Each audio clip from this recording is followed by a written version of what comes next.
muy emocionado porque nos visita esta noche un intelectual chileno al que respeto y admiro mucho. Él es abogado y es filósofo, es escritor, columnista de prensa, está ahora en Stanford, en Palo Alto, California. Y es Axel Kaiser. Un aplauso para él, por favor. Bienvenido. Muchas gracias por la invitación. Gracias por estar aquí. ¿Qué te ha parecido el elogio de Trump hace pocos minutos a Guaidó en el Congreso? A mí me parece fundamental en el sentido de dar señales claras de apoyo a los movimientos democráticos que se han estructurado en Venezuela y que hasta ahora han fracasado en su tarea de recuperar la libertad en ese país. Sin embargo, yo, que soy un gran amigo de Venezuela y he viajado a ese país un par de veces, hace ya un par de años no voy, pero lo he hecho. Soy de la tesis políticamente incorrecta de que el régimen de Maduro no va a caer si no hay una intervención militar que le ponga fin. Yo comparto esa tesis, la suscribo plenamente. ¿Crees que Guaidó comparte nuestra tesis? No lo tengo tan claro. Ni yo. Pero es una cuestión de realismo finalmente. ¿Por qué? Porque si uno entiende el Estado desde el punto de vista más fundamental, desde el punto de vista sociológico, como lo definía Max Weber, el Estado es el monopolio de la violencia física. Correcto. El Estado es violencia, entendamos eso. Y es una respuesta que se da en las sociedades humanas al hecho de que todos podemos ejercer la violencia en cualquier minuto contra cualquier persona. A que todos somos potencialmente bárbaros. Así es. Y por lo tanto, la centralizamos en el Estado, en un grupo de personas que la ejerce. En general, nosotros le damos legitimidad a cómo la ejerce. Y entonces cuando un mafioso, cuando un grupo de tiranos se hace de la violencia, del monopolio de la violencia, no existe ninguna otra forma de deshacerse de esos tiranos que no sea organizando una violencia equivalente o superior para ponerlos de lado. Lo has dicho clarísimo, estoy plenamente de acuerdo. Cuando a Guaidó le preguntan de esto, a veces titubea o cambia de tema. El sábado aquí en Miami la gente le gritaba intervención, intervención, intervención. No parecía tan cómodo, pero luego dice todas las opciones están en la mesa. El fin de semana dijo y debajo de la mesa. Si hubiera una reunión mañana o pasado entre Trump y Guaidó, ¿qué le debería pedir Guaidó a Trump, en tu opinión? ¿Qué le pedirías tú si estuvieras en los zapatos de Guaidó? Si yo estuviera en los zapatos de Guaidó, claramente le pediría a Trump un apoyo para articular una fuerza de intervención militar en Venezuela. Claramente eso es lo que pediría.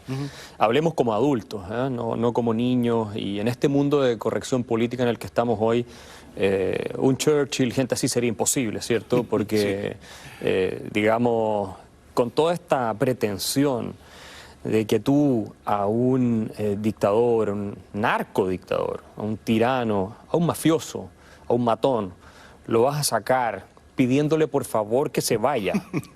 Porque eso es lo que está diciendo la comunidad internacional, de manera patética.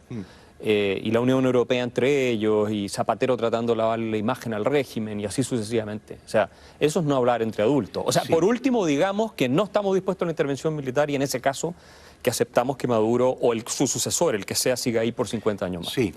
Sí, es pueril, es adolescente pensar que el dictador se va a arrepentir y se va a entregar, se va a dejar esposar y va a ser conducido a un calabozo. Con todo que perder, además. Claro. Ahora, a Trump, tú sabes que Trump es un hombre de negocios, no es un intelectual, no es un estadista, es mi opinión. Es un hombre de negocios que siempre hace el cálculo frío costo-beneficio, ¿no? Y Trump dirá, ¿a mí me conviene usar la fuerza para liberar Venezuela? ¿Qué le dirías tú? Probablemente él y sus asesores le dicen que no.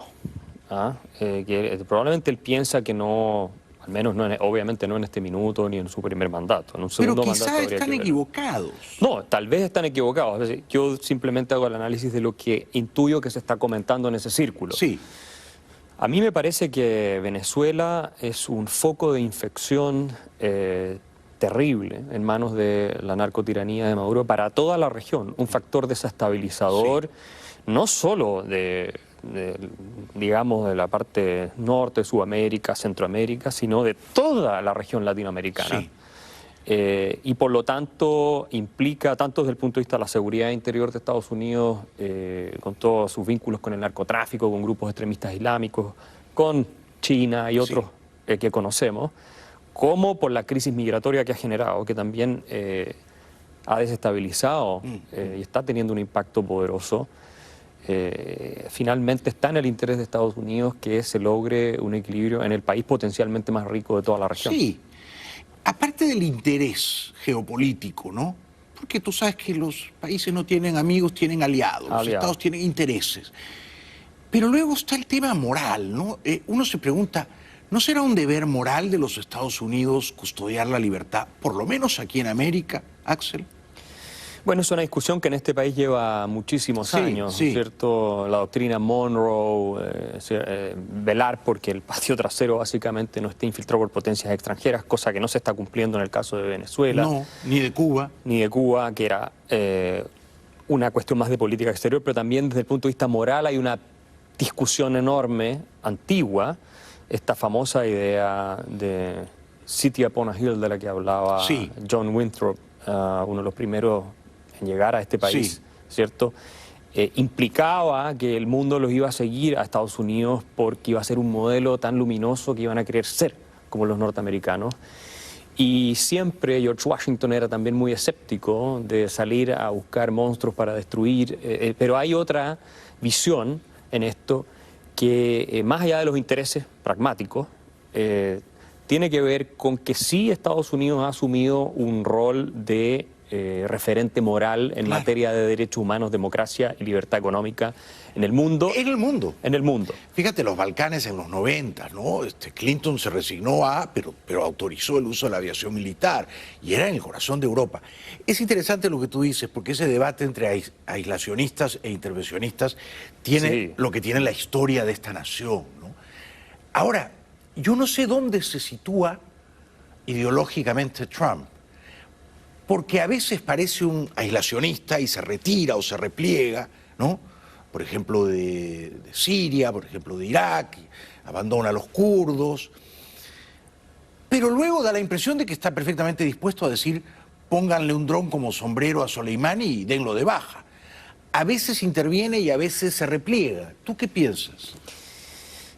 Yo creo que Trump ha tenido, si hubiera que elegir una de las dos líneas de manera más consistente, una posición más bien aislacionista. Yo también, sí, en promedio, ¿no? En promedio. Sí, sí. Sin embargo, dadas las circunstancias contingentes, las presiones, las realidades que van surgiendo en el camino, creo que no es un dogmático. ¿Eso es bueno? Yo creo que es bueno porque uno necesita cierta cintura y flexibilidad, sobre todo en temas tan delicados como una intervención militar extranjera que implica muchísimos riesgos desde distintos puntos de vista. Desde luego. Entonces yo, desde esa perspectiva, no descartaría que Trump pudiera en algún minuto tener razones justificadas para apoyar algo en esa línea. Antes de la primera pausa, y no exagero si te digo que estamos verdaderamente encantados de escucharte esta noche, querido Axel Kaiser. Muchas gracias. Y a ti se te debería escuchar mucho más, no solo en tu país de origen, Chile, sino en el mundo. Yo sé que tú no votas en este país, yo sí iré a votar el 3 de noviembre. Si la elección fuera Trump contra Bernie Sanders, ¿tú a quién apoyarías? Sin ninguna duda apoyaría a Donald Trump. Yo también. Sin ninguna Si fuera duda. Trump o la senadora Warren. También. Trump y Biden. Creo que también. ¿Por qué? ¿Por qué en esos tres casos es Trump sobre esos tres?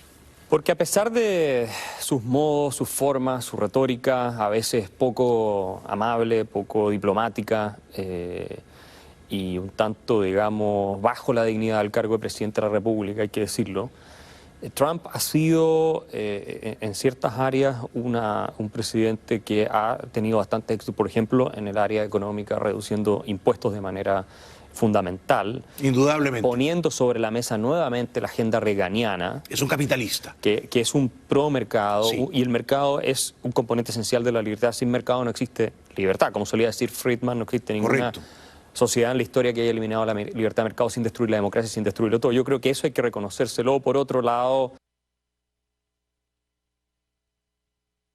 salió electo, cosa que yo tampoco jamás pensé que iba a ocurrir, así como en el Brexit tampoco se acabó Inglaterra y no se acabó el planeta. Entonces hay mucha histeria en torno a la figura de él. Él también la provoca a propósito porque sabe cómo manejar la agenda mediática con ese tipo de declaraciones tan polémicas.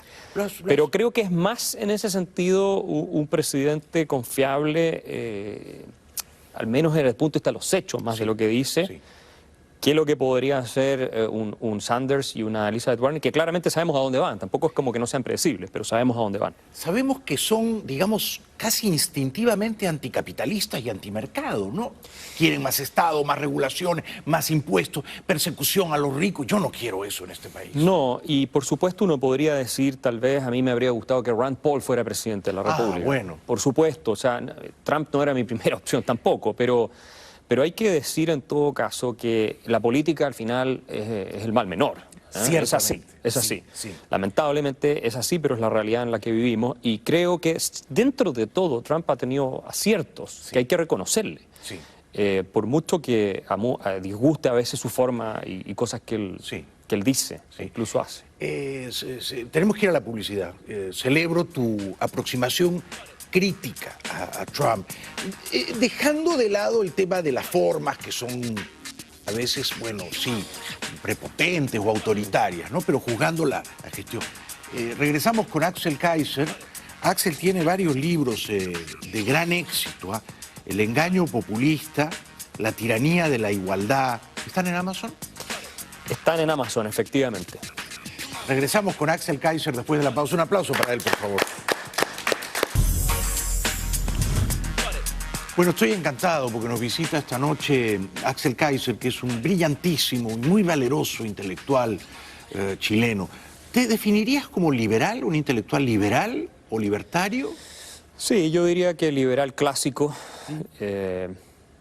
es la definición correcta. Por supuesto, simpatizo mucho con argumentos libertarios, a veces se confunden las dos tradiciones. Pero esa sería la definición de las líneas Hayek, Friedman, Adam Smith. Sí.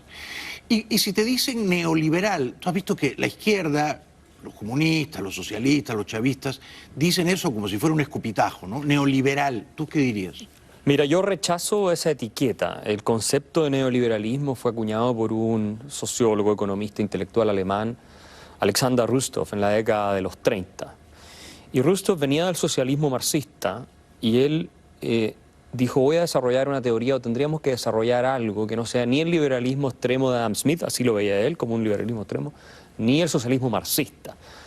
Y él tomó el concepto neoliberalismo para referirse a un sistema en el cual tú tenías un híbrido, básicamente, ¿no? Lo que podría ser hoy día un Estado social de derecho, una cosa por el estilo. Habría que hilar más fino. Ese concepto se usa en el coloquio Lippmann en París. No sabía que venía de Alemania en los 30 del siglo pasado. O sea que el neoliberal era como un liberal descafeinado. Era un liberal descafeinado con mucho componente socialdemócrata, con un rol muy presente del Estado. Pero esto lo ignoran masivamente. Esto no lo sabe nadie. Quienes nos dicen neoliberales, porque en realidad la intención cuando te dicen neoliberal es como decir claro, liberal, salvaje, exagerado. Mira, yo siempre en todas mis conferencias de América Latina, España, en todos lados donde me toca hablar, digo que el neoliberalismo finalmente se convirtió en una etiqueta para desprestigiar un conjunto de ideas, principios y políticas que son exitosas y que lo que hacen es acercar el poder a la ciudadanía y sacarla de la clase política y de los dictadores y de los tiranos. Entonces utilizan esas etiquetas. Y como los seres humanos somos sensibles a los conceptos, nuestra mente funciona sobre la base de conceptos con carga emotiva, entonces te invalidan absolutamente tu argumento al clavarte la etiqueta neoliberal. Yo siempre he dicho, si Tawa se llama neoliberal, nadie se la toma, ¿ya? Porque es indigerible como concepto. Yo lo rechazo porque aparte no es riguroso desde el punto de vista histórico y de lo que nosotros defendemos. Y se asoció después, curiosamente, mutó hacia identificarlo con las ideas de Milton Friedman, la Escuela de Chicago, la Sociedad Mont Pelerin. O sea, es una cosa curiosa cómo este concepto que hoy día significa algo muy indeterminado, terminó convirtiéndose en un descalificativo, incluso de ideas que han probado ser extraordinariamente exitosas. Sí, sí. Qué interesante tu explicación. Vamos, por favor, a Chile. Yo, los últimos meses del año pasado, veía con consternación, con verdadera perplejidad lo que estaba ocurriendo en tu país. había estado hacía pocas semanas en un evento literario en el barrio de Las Tarrias. No había visto las señales de la explosión social que ocurrió poco después. Al contrario, seguía pensando que Chile era el gran tigre de Sudamérica, ¿no? La economía más libre o más capitalista. Pensaba que Piñera era un presidente razonablemente bueno, creía que Piñera era más o menos en promedio liberal, promercado, capitalista. Y luego todo eso, todas esas precarias certezas que tenía sobre Chile, todo eso voló por los aires. ¿Qué pasó? Explícanos, por favor, qué pasó. Qué bueno que me pregunte eso, Jaime, porque voy a aprovechar de hacer una aclaración de ciertas mentiras que se han contado en la prensa internacional sobre el caso de Chile y que nos han hecho mucho daño. Lo que ocurre en nuestro país es que hace 20 años se instaló de manera creciente un discurso autoflagelante de odio hacia lo que habíamos conseguido de parte de élites intelectuales, fundamentalmente de izquierda y centroizquierda, pero también de derecha, en las cuales, utilizando el concepto de neoliberalismo de nuevo, desprestigiaron, atacaron y denostaron el sistema más exitoso en términos económicos, sociales y políticos que ha tenido la historia del país. Entonces, ¿qué ocurrió? Y lo digo porque fui uno de los que combatió esto durante prácticamente 10 años, insistiendo en que esto iba a terminar así. Yo tengo 2 libros escritos prediciendo lo que ha pasado ahora. Incluso los militares en las calles. Están en los libros que escribí, así que no es que yo lo vengo a decir ahora. Los seres humanos funcionamos sobre la base de narrativas, ¿no? La gran tesis de Yuval Harari de que we are a storytelling species. Somos una especie que nos gusta contar historias y eso moviliza nuestras emociones. Correcto. En Chile hemos contado la historia de que vivimos un infierno de la desigualdad durante 20 años. Fundamentalmente desde que Ricardo Lagos, el año 2000, llega a la presidencia de la República con su eslogan Crecer con Igualdad. Esto fue creciendo, fuimos de a poco deteriorando el sistema de libertad económica que nos permitió reducir la pobreza a un 50%, a un 7%, a un 8%, que nos permitió multiplicar por 4 el ingreso per cápita, que permitió un crecimiento de un 408% del ingreso per cápita del 25% más pobre de la población desde el año 90 hasta ahora, comparado con un poco más de un 200% del 25% de la población más rica desde el año 90 hasta ahora, lo que significa que los más pobres se beneficiaron el doble que los ricos en el país. Unos logros extraordinarios. Déjame además agregar un factor. La desigualdad, el año 90, el índice Gini marcaba, como todos sabemos, hacia 1, mientras más cerca de 1, más desigual, más cerca de 0, más igual, marcaba un 0.57. Y hoy marca un 0.46. Nosotros estamos en el promedio de desigualdad de América Latina, somos menos desiguales que México, que Brasil, que Paraguay, que Costa Rica. O sea, el modelo había funcionado bien. El modelo desde el punto de vista de todos los indicadores objetivos, el sistema económico de libre emprendimiento que tenemos en Chile, ha sido un éxito rotundo, categórico, indesmentible. Sin embargo, la narrativa es que nosotros somos un país que ha creado un infierno de abuso y desigualdad. Entonces Bachelet, en su segundo gobierno, que gobernó antes que Piñera actual... Sí, con los comunistas, a los que le dio ministerio. Con los comunistas, alineada con los comunistas, y con mayoría en ambas cámaras, hace una serie de reformas estatistas, entre las cuales está un aumento sustancial del impuesto a las empresas, ¿no es cierto?, que subió del 21 al 27%, dejándonos por sobre el promedio de la OCDE, el impuesto a las empresas. En Chile el impuesto a las empresas es más alto que en Suecia, por ejemplo. No digas. Después del gobierno de Chile, así es. Y lo cual afectó la inversión y la hizo caer por primera vez desde el año 60, 4 años consecutivos. El gobierno de Bachelet vio caídas, cifras negativas de inversión. El crecimiento real de salarios disminuyó más de un 50%. Y el crecimiento económico del país se fue de un 5,3% promedio en el gobierno anterior de Sebastián Piñera a menos de un 2% en el gobierno de Michelle Bachelet. Todo lo cual generó un virtual estancamiento absoluto del progreso en las grandes clases medias del país. Y que se sintieron cada vez más asfixiadas. ¿Cómo llega Piñera al gobierno? Prometiendo tiempos mejores. Ese era el eslogan de campaña de Sebastián Piñera. Sebastián Piñera llega al poder, asume, y no logra conseguir esos tiempos mejores porque no revierte las reformas de Bachelet. También hay que decir que no tenía mayoría en el Congreso, pero él no utiliza el capital político que tiene desde el principio. Él ganó casi por 10 puntos de diferencia aproximadamente. De acuerdo. frente al candidato socialista y no utiliza ese capital para mandar una batería de reformas extremadamente agresiva diciendo que si no se aprueban las reformas, entonces la economía no va a salir adelante y que por lo tanto es culpa de la oposición de izquierda que está sentada en el Congreso. No hizo eso, no está en su naturaleza, hizo mal los cálculos y esto yo creo le termina explotando. Si el país hubiera estado creciendo un 5%, no tendríamos hoy día esa crisis que estamos viendo. Ahora, a esto hay que agregar un discurso que se instaló también durante 20 años, demoliendo el principio de autoridad, demoliendo la credibilidad de Fuerzas Armadas y Carabineros, apuntalando básicamente activistas en lugar de jueces objetivos e imparciales en los tribunales de justicia, celebrando los casos de revueltas de estudiantes y destrucción del patrimonio público y privado, etcétera, etcétera, etcétera. Hay una crisis de valores morales en Chile que es muy profunda en ese sentido también. Se ha notado, ¿no? Se ha notado estas semanas de salvajismo, de gamberros y malhechores y vándalos y pirómanos. Pero entonces ha sido muy interesante seguir tu razonamiento.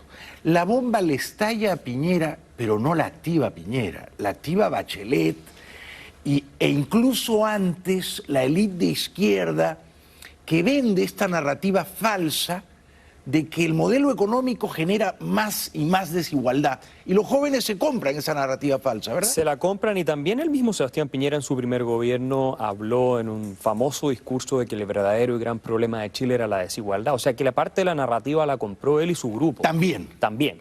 Entonces ellos también son, en cierta forma, responsables de haber instalado un diagnóstico falso respecto a la realidad de Chile. Por supuesto, no en el nivel extremo que lo hace la izquierda y que lo hizo Michelle Bachelet, donde el senador Quintana, de su coalición de gobierno, dijo que había que pasarle una retroexcavadora, cito literal, al modelo neoliberal, ¿no es cierto?, para crear una sociedad más justa. ¡Qué horror! ¿No? Y ese fue una de las figuras políticas más emblemáticas de la coalición de gobierno de Michelle Bachelet. Y entonces ellos aprueban esta reforma, que fueron no solo la tributaria, laboral, también una reforma educacional, una reforma, querían hacer una reforma grande constitucional, que estamos en eso en este minuto. Pero todas reformas antiliberales, pro-estatistas. Todo estatista y colectivista, bajo la tesis de que si nos pareciéramos un poquito más nomás a Venezuela o a Cuba o no sé lo que tenían en mente, entonces sí seríamos un país avanzado. Seríamos todos muy iguales. Tan iguales como esas milicias bolivarianas que veíamos al comienzo del programa en Caracas.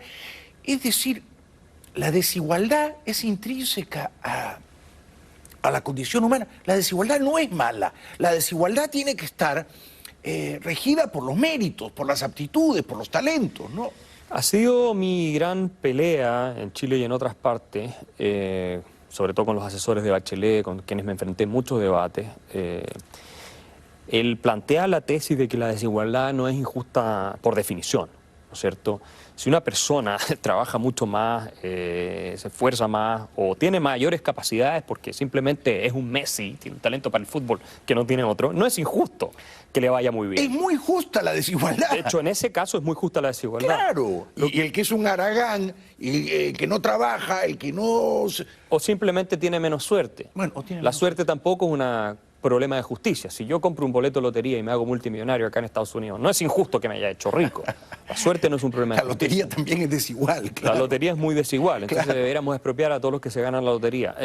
Entonces, ese discurso lamentablemente se instaló y es lo que se llama la política del resentimiento. Y en Chile fue creciendo cada vez más. Y claro, cuando tú de pronto tienes un estancamiento brutal en el progreso de un país que está acostumbrado con expectativas muy elevadas a que su condición debe mejorando y mejorando, en algún minuto este discurso tiene mayor eco y la gente culpa a un sistema, o tiende a culpar a un sistema, un porcentaje de la gente, que es precisamente porque nos estamos alejando del sistema la razón por la que estamos en el problema.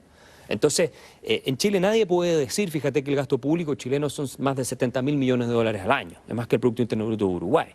Y el gasto per cápita social en Chile ha crecido en términos reales, ¿no es cierto?, de más de 500, poco más de 500.000 pesos en los 90 a 2,5 millones de pesos hoy día, chilenos, lo cual significa un crecimiento real de 5 veces o más por per cápita. Nunca el Estado chileno ha gastado más en gasto social por habitante en Chile y sin embargo hoy día están más frustrados también que nunca. Entonces, nada de esto hace sentido de lo que estamos viendo de acuerdo a las cifras cuando uno examina lo que realmente ocurre. El sistema de pensiones, que lo atacan mucho.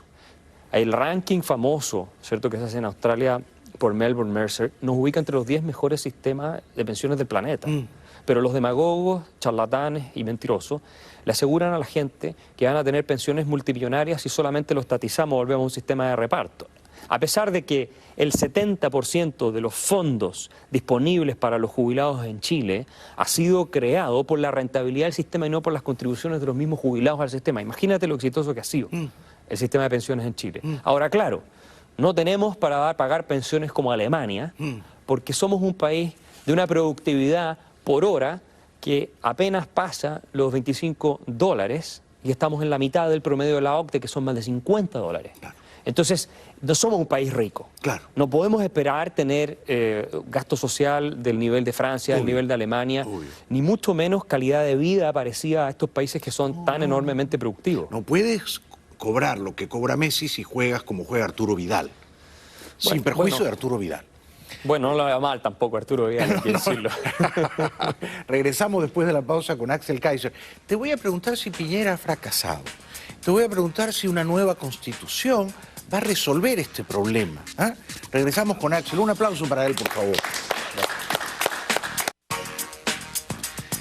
Bueno, estamos conversando con un brillantísimo y muy corajudo intelectual chileno, Axel Kaiser. Axel, ¿Piñera ha fracasado? Yo creo que Piñera ha fracasado desde el punto de vista de que él se propuso corregir, por ejemplo, las reformas de Bachelet. No le resultó cierto que tuvo una oposición indigerible, pero él también cedió muchísimo hacia esa oposición. De hecho, las reformas que él planteó, tanto tributaria como al sistema de pensiones, entregaron demasiados puntos a lo que exigía la izquierda para llegar al acuerdo. Me parece que ha sido, si bien lo entiendo desde el punto de vista práctico, pero ha sido un error poner el tema constitucional sobre la mesa. No creo que la explosión esta que hemos visto delictual asociada a una crisis social sea culpa de él. Es así directamente que él haya sido responsable. Pero, digamos, mirando todo desde aquí, ¿no? Desde Miami, uno veía una absoluta incapacidad del presidente Piñera en controlar el orden público quebrantado. Es decir, podría haber hecho las cosas de una mejor manera. Yo recuerdo que al comienzo dijo, estamos en guerra, un jefe militar dijo, yo no estoy en guerra, y a partir de ahí me parece que la autoridad de Piñera y del Estado chileno y del cuerpo policial se fue degradando, ¿no? Se fue envileciendo y los vándalos no respetaban absolutamente nada. ¿Por qué pasó eso? Nosotros llevamos más de 20 años, 30 probablemente, con una retórica muy contraria al Estado de Derecho. Hay que entender el punto que tocamos al principio. El Estado de Derecho reposa sobre el ejercicio de la violencia considerada legítima para proteger la propiedad y las libertades de las personas. Correcto. Por parte del Estado. Estados Unidos, este país donde estamos ahora, es un excelente ejemplo del Estado de Derecho. O sea, vaya uno a faltarle el respeto a un policía, a ver qué es lo que ocurre. Claro. En Chile es la moda, es el deporte popular faltarle el respeto a la policía, agredirlos, tirarles bombas molotov. Tenemos más de 2.500 policías heridos. Por supuesto, insultarlos. Lo mismo con los militares. Y, por tanto, lo que se ha producido, de facto, es una transferencia de poder, el poder entendido como la aplicación de la violencia, desde el Estado, cuyo núcleo más puro son las fuerzas de orden y seguridad, a la calle. Es correcto. Hacia la calle. El monopolio de la fuerza no lo ejercía la policía, ya no lo tiene el Estado. sino los vándalos. En Chile el monopolio de la fuerza ya no lo tiene, absolutamente al menos, el Estado. Lo comparte como mínimo. Lo está compartiendo con grupos en realidad ni siquiera lo comparte, porque estas son cosas de suma cero. Si lo tiene uno, no lo tiene el otro. Bueno, exacto. Es como si yo tengo dinero y llega un ladrón y me lo roba, yo no estoy compartiendo. Me está quitando parte de mi propiedad, digamos. Y en este caso, los malhechores, los maleantes en las calles, se apoderaron del monopolio de la fuerza. ¿No podía Piñera evitarlo? Yo creo que lo que hubo fue un tipping point, un punto de inflexión. Piñera difícilmente, él podría tal vez haber hecho más, pero difícilmente podría haber detenido una tendencia que venía acumulándose hace décadas de discursos, en parte por culpa de él mismo también, de discursos, prácticas en contra de nuestras autoridades, especialmente policiales, militares, que también por culpa de ellos mismos se desprestigiaron en parte, hay que decirlo, pero esa tendencia de la irreverencia juvenil, la beatería hacia los jóvenes, la justificación del delito, del crimen, del desorden, venía hace mucho tiempo. Nosotros tenemos un movimiento terrorista totalmente desatado en la 9ª región, la región de la Araucanía, sí, hace más de una década, década sí, y media o 2 décadas en Chile. Y es una moda que goza de muy buena salud. Y más matado gente, sí, sí, y destruyen propiedad, y están en vínculo con las FARC en Colombia, todas esas cosas están acreditadas, sí, y ningún gobierno ha hecho nada por detenerlo. Entonces, Chile se está destruyendo desde el punto de vista de su integridad estatal, es una crisis de estatalidad, y ya nadie respeta nada. Es un peligro que puede poner en riesgo, que puede amenazar también digamos, las instituciones democráticas, porque un muchacho que patea a un carabinero, que le tira una bomba molotov a una policía a la que pretende quemar viva, yo no veo que ese muchacho tenga convicciones democráticas. No, hay de todo en esto. Hay mezcla de rebeldía sin causa, de oportunismo, Sí, de grupos de grupos narcotraficantes que sembran el caos, de grupos de extrema izquierda, terroristas. Hay de todo en esto. Lo que sí es cierto es que, independiente de las motivaciones de cada uno de estos grupos, si tú no logras restaurar el orden público en un plazo relativamente razonable, la tendencia empieza a revertirse hacia una demanda de mayor, este es un fenómeno sociológico, de mayor control y autoridad por parte de segmentos crecientes de la población, sí. Y ahí es donde la democracia puede terminar colapsando, porque la democracia no es capaz de garantizarte ese orden. Claro, la gente que se siente violentada en sus libertades y en sus propiedades, que es la mayoría, con toda razón va a pedir mano dura, va a pedir un Bolsonaro chileno. ¿Esto puede ocurrir? Yo creo que sí, yo creo que perfectamente puede ocurrir, tal vez no ahora, tal vez tenemos que vivir todavía más desorden, más criminalidad y más tiempos duros para que la población se voltee de manera decidida hacia una reacción más fuerte en este sentido, pero puede ocurrir, no es algo imposible. ¿Hay algún liderazgo político en el arco chileno que despierte tu confianza?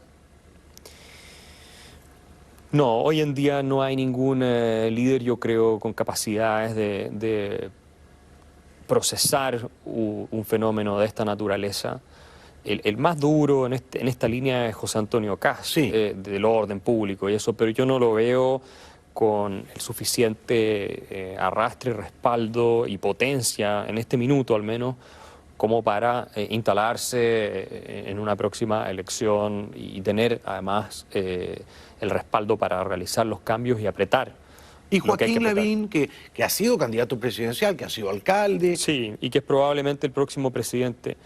No lo veo tampoco a Joaquín Lavín por su personalidad y su ambigüedad, por su falta de posicionamiento claro. Sí. No tiene el carácter ni la autoridad para él imponerse el día de mañana como un presidente que hace respetar el orden. Muy políticamente correcto, lo mismo que Sí. podría decirse de Piñera, muy políticamente correcto.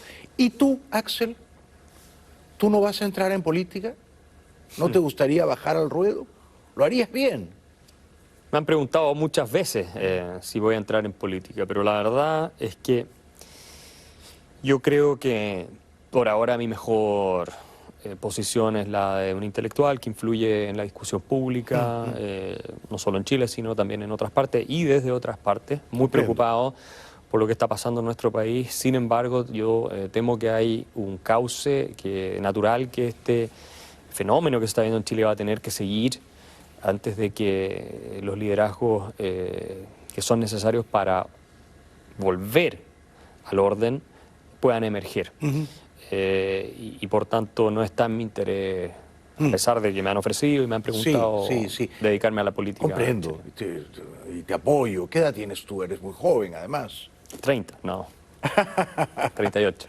Bueno, eres jovencísimo, tienes la vida entera para examinar con cuidado esa posibilidad que es tan peligrosa por otra parte, ¿no? Porque un intelectual, un hombre de ideas como tú, persigue la verdad y no sé si un político puede perseguirla, ¿no? Es más difícil, ¿verdad? Es otro juego la política, juego. yo entiendo las reglas de la política, pero evidentemente he tratado yo de crear en Chile una base de pensamiento, de cambiar las ideas, la opinión pública. Fíjate tú que John Stuart Mill decía que una persona con una creencia es una fuerza social más poderosa que 99 que solo tienen intereses.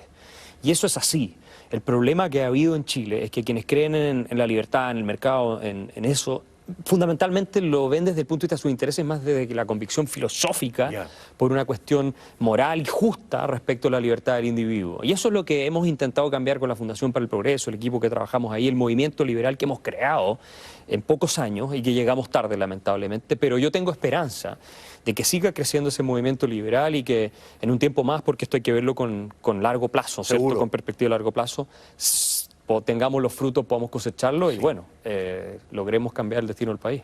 Te felicito. Me parece que haces un trabajo extraordinario. Muchas gracias. Una formidable contribución a la libertad, no solo en tu país, no solo en tu país, en la región, aquí en América. Eres un brillante pensador liberal. Eres, y celebro eso, políticamente incorrecto. No pretendes caerle bien a todo el mundo. Qué pereza eso, ¿no? No, bueno. No pretendo caerle bien a todo el mundo, no me interesa, porque si quieres cambiar la realidad tienes que ser fiel a los principios que tú estás enarbolando y, por supuesto, a la misma realidad. Sí. Bueno, cuenta con mi amistad, con mi respeto y con mi admiración. Te agradezco muchísimo por haber venido. Gracias por la invitación, encantado. Ha sido un gran placer, ¿eh? Un aplauso para Axel Kaiser, que sea hasta pronto. Gracias. Bienvenidos de vuelta al programa. Bueno, yo la verdad es que anoche, y creo que se notó, estaba colérico con Trump, ¿no? Porque no lo había recibido